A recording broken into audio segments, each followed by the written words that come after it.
mãe. O que foi, menina? Me ajuda a fazer lição de casa? Agora? Você não tá vendo que eu tô fazendo meus bolos aqui que eu tenho que entregar? Vai, mãe, é um alfabeto. Não sabe o alfabeto ainda?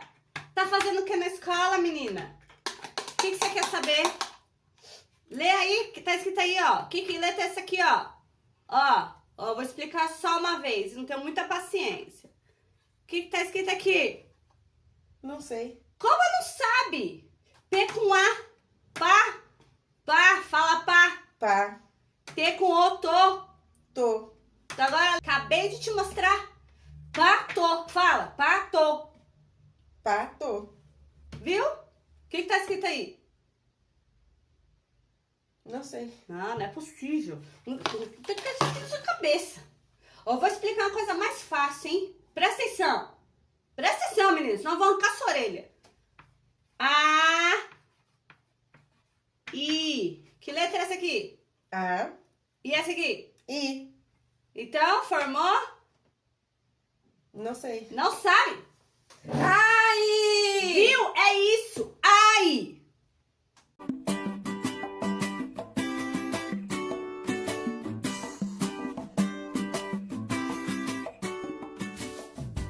Olá, pessoal, tudo bem? Para quem não me conhece, eu sou a Kelly Ferreira, dona da assessoria pedagógica Pensar e Aprender.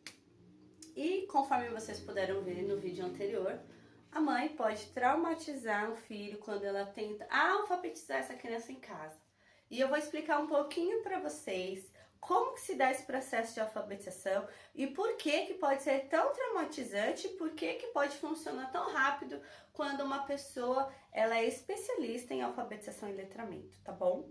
Hoje nós usamos o método fonético, é o método mais eficaz que nós temos para alfabetização. Antigamente nós aprendemos, né? E nós às vezes passamos o método tradicional. Então a gente tinha cartilha Caminho Suave, a gente tinha a professora que explicava pra gente o sistema de famílias, né? Então o papo é pipopu, babebi bobu, caquequicocu. Então a criança, ela não conseguia compreender, por exemplo, é o D. Então ela falava assim, que letra é essa? É o D. Não, essa letra que é a consoante, né? Porque o nosso alfabeto, ele é composto por consoante e vogal. Nós sabemos que a vogal, ela tem sons identificáveis que a gente fala. Então, o A, a gente consegue compreender. E, I, O, U. Agora, no caso das consoantes, elas têm som também. Só que antigamente a gente não falava sobre o som da consoante, porque a consoante tem um som abafado. Então, no sistema fonético, a gente começa a dizer para a criança que o alfabeto, as consoantes também têm sons, tá? Que eles precisam ser identificados. Então, o D, o som do D, D, F, P, P. Parece ser meio, que engraçado isso, mas é o que faz sentido, porque toda letra tem um som, e esse som precisa primeiro ser identificado, fazer sentido para a criança, para que depois a gente entre no método de junção das famílias, tá bom?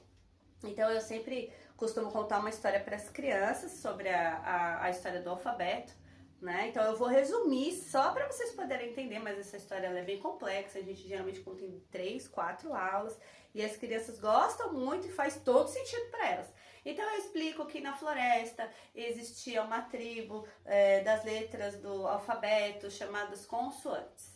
E as consoantes ficavam muito tristes porque elas não conseguiam se conversar, elas não conseguiam se compreender. Então as letras davam a mão uma para outra, mas não tinha nenhum som. Então o som delas era um som abafado, do tipo quando dava a mão pro P. Aí o F dava a mão por L. E não fazia sentido. Até que elas começaram a ouvir do outro lado da floresta a família das vogais que tinham sons. Então elas tinham A, E, I, O, U, e elas davam a mão uma para outra e formavam ai, ou, ei. Então isso começa a fazer sentido para a criança. Claro que essa história ela não é tão resumida dessa forma, tem todo um contexto por trás, mas só para vocês poderem entender. Até que o momento elas se encontram na floresta e as vogais querem ajudar as consoantes e começam a dar a mão. Então o Fá forma chama a família do Fá-Fê-Fê-Fô-Fu. O P com A da mão e falam pá. Aí elas, e elas começam a compreender o sistema de alfabetização para que a gente possa começar a introdução da alfabetização. Isso é todo um começo, fora a estruturação de vogais, que a gente coloca as imagens, a primeira letra dessa imagem, não sei o que. E a gente tem toda também uma estruturação da alfabetização antes dessa introdução e após as famílias, tá? Depois das famílias, aí a gente começa a questão da alfabetização e do letramento, que também é um vídeo que eu vou gravar para vocês explicando qual a diferença entre alfabetizar e letrar uma criança, tá bom? Então, é mais ou menos isso para que vocês possam entender que não adianta vocês sentarem a criança na cadeira, falar para a criança, olha, tá escrito aqui pato, pato. E aí você acha que a criança decorou e que ela aprendeu, mas não, ela decorou ali, mas daqui a pouco ela vai esquecer porque não fez sentido para ela. Então a alfabetização, ela precisa fazer sentido. Por isso que é bom ter um profissional especializado em alfabetização. Uma professora de primeiro ano é muito importante que ela seja especialista em alfabetização e letramento, porque senão também ela vai misturar os métodos, ou então ela de repente vai ensinar de uma forma muito tradicional e essa criança não vai aprender, que é o que acontece com a maioria das crianças que estão no segundo e terceiro ano e não são alfabetizadas, tá bom? Espero que vocês tenham entendido, gostado e até a próxima. Tchau!